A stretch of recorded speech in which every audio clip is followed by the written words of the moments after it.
January 1945. The Pacific Ocean stretches flat and metallic beneath a low winter sun. The sea is calm, but the ship is never still. Steel decks hum underfoot as turbines turn deep below the waterline. Every rivet vibrates with restrained force. Fuel oil lingers in the air, sharp and heavy. Along the rails, sailors watch the horizon through squinting eyes, framed by 16-inch gun turrets that cast long shadows across the deck. This is American power made visible. 45,000 tons of steel, armor thicker than city walls, guns capable of throwing a shell farther than the eye can see. To the public, this ship is inevitability, victory given form, a floating promise that the war cannot be lost. Photographs will later freeze this image in history books. Newsreels will speak of supremacy. Politicians will stand on these decks and declare eras over. But war is not decided by reputation. And steel, no matter how imposing, answers only to the realities of the battlefield. As this battleship cuts through the Pacific, the world around it is already changing. Above the clouds, aircraft now decide outcomes once reserved for heavy guns. Beneath the waves, submarines rewrite the rules of survival. And somewhere between myth and mathematics, the role of this ship is quietly shrinking. To understand why, we must step back, before the war, before the legend, to the moment when the world still believed battleships ruled the sea. Before the war reshaped the oceans, naval power was measured in inches of gun barrel and feet of armor plate. For decades, battleships were the final argument of empires. Their presence alone could decide diplomacy. Their silhouettes in foreign harbors carried meanings no communique could equal. In Washington, London, Tokyo, and Berlin, admirals were trained to think in terms of decisive surface engagements, two battle lines closing, guns firing, history turning on who could endure the longest. This belief was not careless tradition, it was born from experience. In 1905, at Tsushima Strait, the Imperial Japanese Navy annihilated Russia's Baltic Fleet in a single decisive clash. Battleships properly used had ended a war in hours. Navies around the world absorbed the lesson. Bigger guns, thicker armor, greater range, speed sufficient to choose the terms of battle. The battleship became both weapon and symbol, the visible proof of national seriousness. The United States entered this race cautiously but deliberately. Protected by two oceans, America did not need a massive standing navy, but it needed the capacity to build one quickly and decisively. Shipyards expanded. Naval academies refined doctrine. War plans were drafted around hypothetical conflicts, especially in the Pacific, where Japan's ambitions were already apparent. Yet even as battleships grew more powerful, they grew more constrained. The First World War had shown their limitations. Submarines struck unseen, mines denied access. Aircraft, still primitive, hinted at new dangers. The cost of a single capital ship began to rival entire fleets of smaller vessels.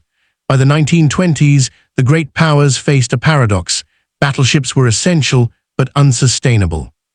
The response was restraint, formalized, negotiated, and uneasy. The Washington Naval Treaty of 1922 froze battleship construction among the world's leading naval powers. Gun sizes were capped, tonnage was limited, fleets were balanced on paper to prevent another arms race. A second treaty in London followed, refining limits but failing to erase suspicion. For the United States Navy, these treaties were both obstacle and opportunity. They delayed new construction, but they also forced planners to think carefully. If battleships were to be built again, they would have to be superior in every meaningful way. By the late 1930s, the treaties were unraveling. Japan withdrew, Germany rearmed openly, technology raced ahead of diplomacy. Radar, improved fire control, and high-pressure boilers changed what ships could do. Speed, once secondary to armor, became increasingly important. American naval architects began to sketch a new type of battleship, fast enough to operate with carriers, powerful enough to dominate surface combat, and protected enough to survive an increasingly hostile sea. These designs would become the Iowa class. They were conceived as the ultimate expression of battleship theory, fast battleships for a modern war, ships that could escort carriers, hunt enemy capital ships, and still deliver overwhelming firepower against shore targets. On paper, they were nearly perfect. But war has a way of testing assumptions, and as the world slid toward global conflict, the stage was set for a confrontation not just between fleets, but between ideas of how wars at sea would actually be fought. The first shots of that reckoning would come not from heavy guns, but from the air. December 7, 1941, shattered the old order in a single morning. At Pearl Harbor, battleships sat moored in neat rows, their great guns silent and unmanned. Japanese carrier aircraft arrived out of clear skies and changed naval history in less than 2 hours.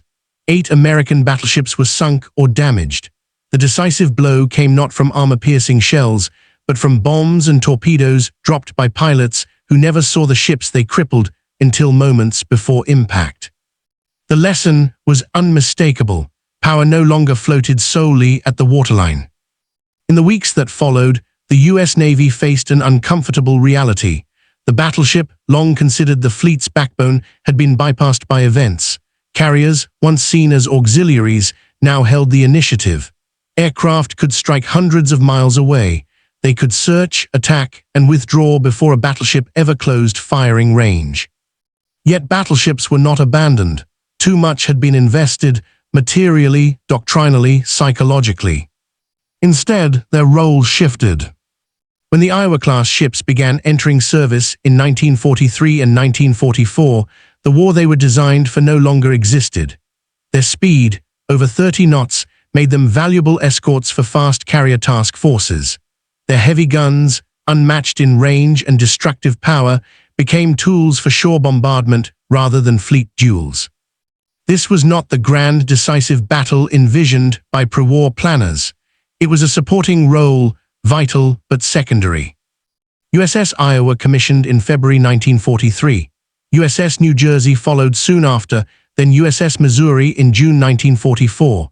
Each arrival was met with ceremony and optimism. Newspapers described them as war winners. Their silhouettes dominated photographs. Their statistics impressed: 9 16-inch guns, thick armor belts, and engines powerful enough to drive them faster than many cruisers. But by the time these ships reached the Pacific in force, the enemy's battleships were no longer the primary targets. Japanese naval strategy had already been crippled by carrier losses at Coral Sea, Midway, and the Philippine Sea. The remaining surface fleet rarely sought direct engagement. Instead, American carriers struck island after island, reducing airfields, supply lines, and morale. Submarines strangled Japan's merchant shipping. The war moved forward without the climactic surface battleships had been built to fight. When Iowa-class battleships did fire their guns in anger, it was often against land, shore installations, caves, bunkers, and infrastructure. The bombardments were devastating, but they were also blunt instruments. Aircraft could strike with greater precision. Destroyers and cruisers could provide similar support at lower cost. This did not make the battleships useless, it made them disproportionate. Their presence was reassuring, their firepower was unquestioned, but their strategic necessity was increasingly difficult to justify. They protected carriers, but carriers dictated the tempo. They absorbed damage, but rarely faced threats commensurate with their design. And still, one ship would rise above the others in memory, not for what it destroyed, but for what happened on its deck. Before that moment, however, the contradictions surrounding America's most famous battleship must be examined from multiple angles: technological, human, tactical, and strategic. Because legend is never built from steel alone. Technological angle. The Iowa-class battleships were technological triumphs, arguably the finest battleships ever constructed by the United States. Their design reflected decades of accumulated naval engineering experience, refined under treaty limitations and then unleashed when those limits collapsed. Each ship carried 9 16-inch 50-caliber Mark 7 guns. These were not merely large weapons, they were precise, computer-assisted instruments of destruction. Radar-directed fire control allowed accurate targeting far beyond visual range. Armor-piercing shells could penetrate hardened steel or pulverize reinforced concrete from over 20 miles away. Their propulsion systems were equally impressive. High-pressure boilers and powerful turbines produced over 200,000 shaft horsepower, pushing these massive ships to speeds exceeding 30 knots. No previous battleship had combined such speed with such firepower. On paper, this made them ideal for modern naval warfare. They could keep pace with fast carrier task forces, reposition rapidly, and engage any surface threat that emerged. Yet technology does not exist in isolation. It exists in competition. By 1944, aircraft carriers projected power hundreds of miles beyond the horizon. Aircraft could identify targets, adjust attacks in real time, and strike with increasing accuracy. Radar, which made battleship gunnery more lethal, also made aircraft deadlier. Bombs and torpedoes evolved to defeat even the thickest armor. The Iowa-class ships were technologically advanced, but they were optimized for a form of combat that rarely materialized. The tactical angle. In actual operations, these battleships were seldom used as independent striking forces. They were escorts, screens of steel around the carriers that truly mattered. Their primary tactical roles became threefold: carrier defense, shore bombardment, and deterrence. They provided anti-aircraft fire against incoming raids. They shelled enemy positions ahead of amphibious landings, and their presence discouraged surface action by enemy ships unwilling to challenge them. But this effectiveness came with an irony. Their greatest strength, their overwhelming power, meant they were rarely tested. Enemy commanders avoided them. Opportunities for decisive battleship engagements simply did not arise. When compared to the cost and manpower required to operate them, the tactical return was limited. A single Iowa-class battleship required a crew of nearly 2,700 men. Aircraft carriers required similar numbers, but delivered exponentially greater striking power. The battleship had become a bodyguard, not a spear. The human angle. For the men aboard, life on an Iowa-class battleship was a study in extremes. Space was tight, noise was constant, the heat below decks could be unbearable, yet there was pride in serving aboard such a ship. Sailors knew they were part of something iconic. The guns, the size, the reputation. These ships felt invincible even when sailors intellectually understood their vulnerabilities. Morale was strong, discipline strict, and training relentless, but many crew members would pass entire deployments without ever seeing the enemy. Their war was one of readiness rather than action, hours of drills punctuated by brief moments of violence against distant shorelines.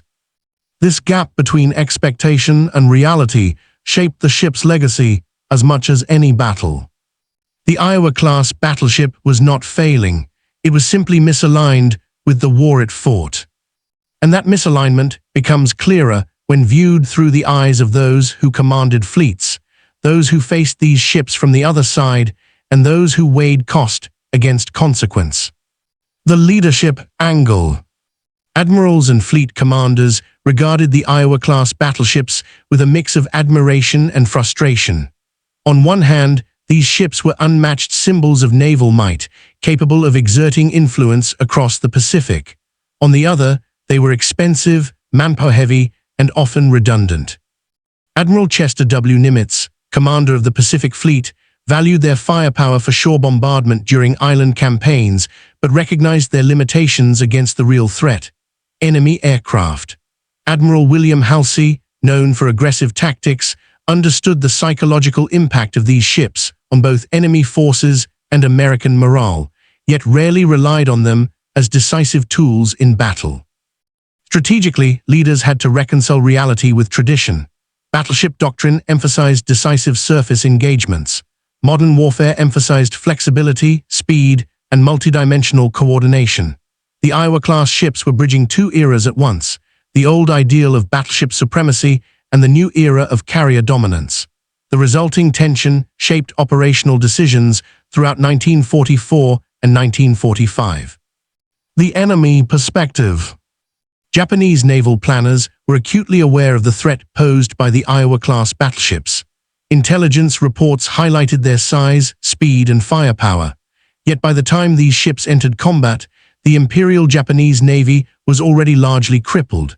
Their remaining battleships were isolated, undersupplied, and increasingly irrelevant in the face of relentless carrier airstrikes. From the Japanese perspective, the Iowa-class ships were more intimidating than operationally dangerous. Commanders preferred evasion to confrontation. When engagements did occur, the battleships' devastating guns were often targeting undefended shorelines rather than mobile fleets. Enemy pilots, aware of radar-guided anti-aircraft fire, adapted tactics, reinforcing the asymmetry between expectation and reality. The moral and strategic angle. Finally, the question of cost and morality cannot be ignored.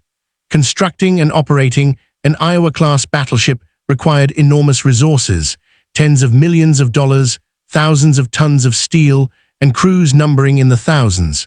When the ships were seldom engaged against comparable threats, historians have debated whether the investment was justified. Strategically, they served as deterrents, a statement of American industrial might, and a tool for morale, both at home and among allies. Morally, they embodied the human and material costs of war. Thousands of men trained and maintained for combat that rarely came, in pursuit of a decisive battle that never materialized. The battleships were symbols, not instruments of decisive change.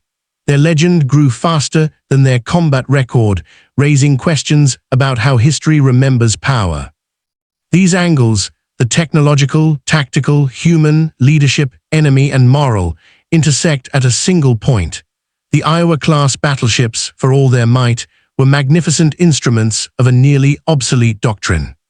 From this intersection emerges the decisive reality of the war, the turning points where reputation and reality collide. By mid-1944, the war in the Pacific had entered a new phase. The island-hopping campaign had pushed American forces ever closer to Japan's home islands. Carrier task forces dominated the seas, and Japanese surface fleets were increasingly passive, confined to ports or desperate sorties. It was in this context that the Iowa-class battleships arrived in force, ready to demonstrate the combat dominance their designers had promised. USS Missouri, commissioned in June 1944, steamed alongside carriers like USS Lexington and USS Enterprise. Her massive 16-inch guns, capable of firing a 2,700-pound shell over 23 miles, were unmatched in the Pacific. Yet for months, she and her sister ships found themselves in a paradox, prepared for epic surface combat that no longer occurred, yet essential for supporting operations they were never intended to lead. In October 1944, the Battle of Leyte Gulf presented the closest opportunity for these battleships to shine in their intended role. Missouri and Iowa were part of Task Force 34, under Admiral William Halsey, intended to intercept remnants of the Japanese center force. The Japanese fleet, however, had already been fractured. Aircraft, submarines, and depleted vessels were all that remained.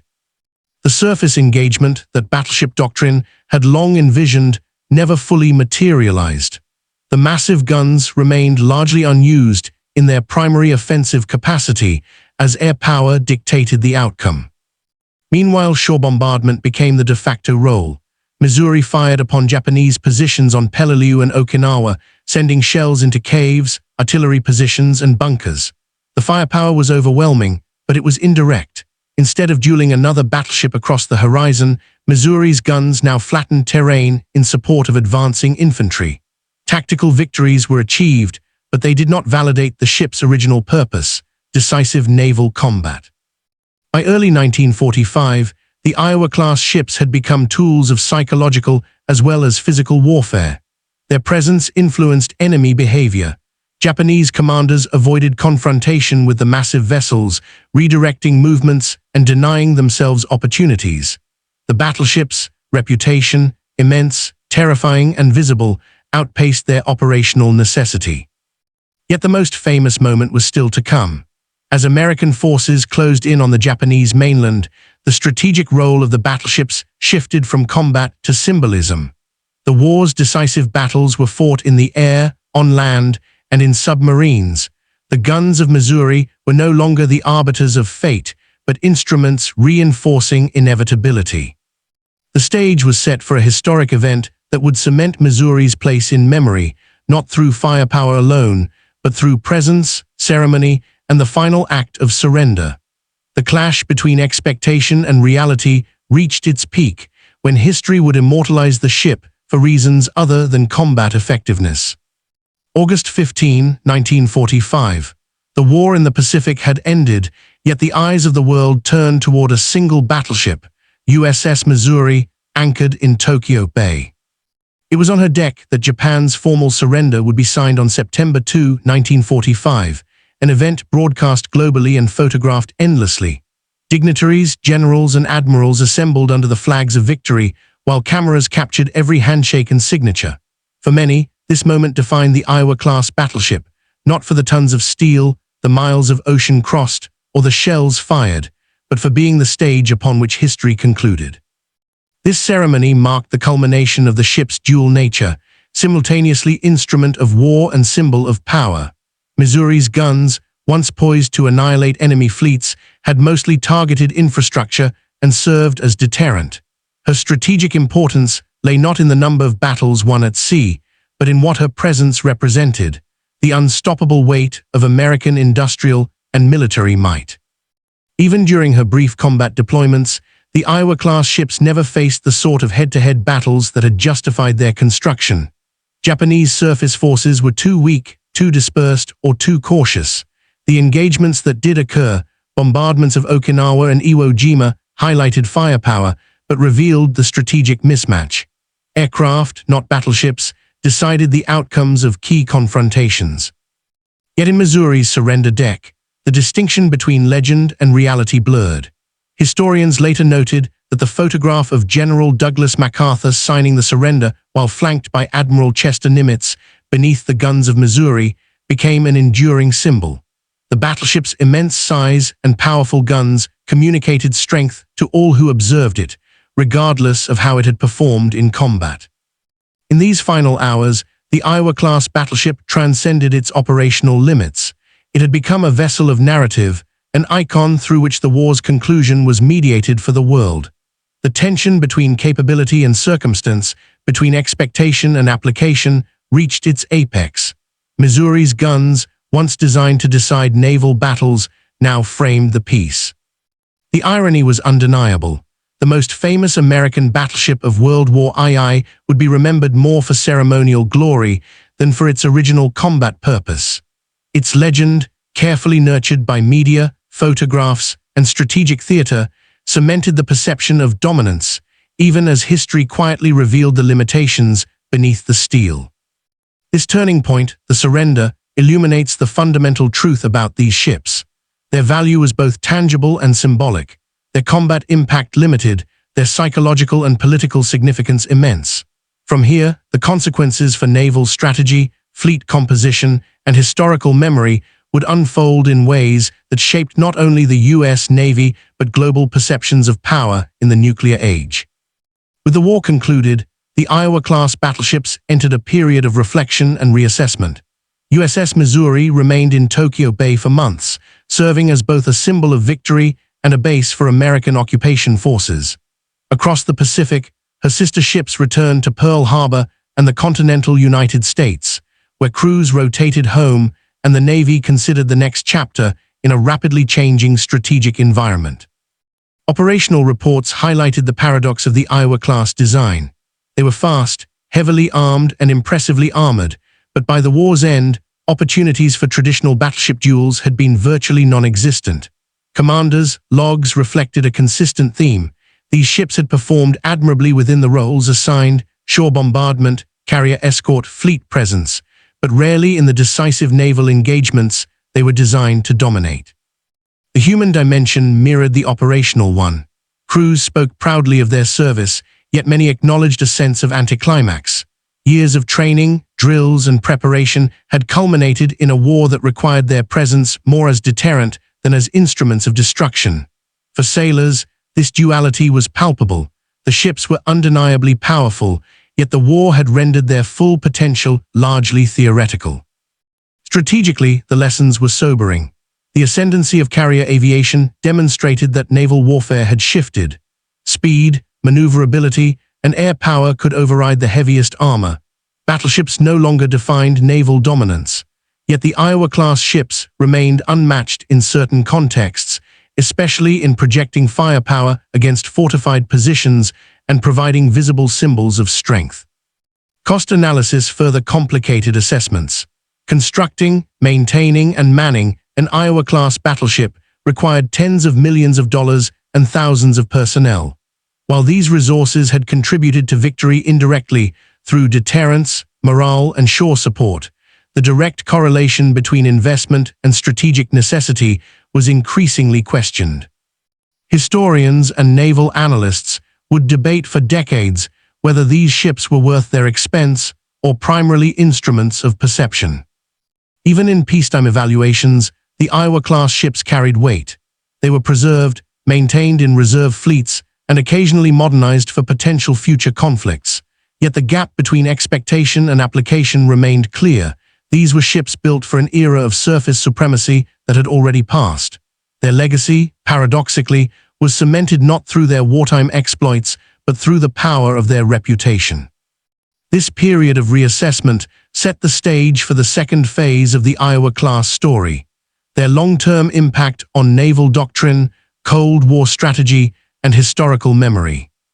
As the immediate post-war years unfolded, the Iowa-class battleships entered both a literal and symbolic reserve.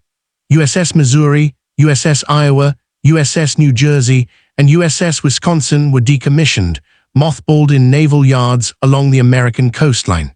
They were kept in readiness for potential conflict, yet their relevance had already begun to shift.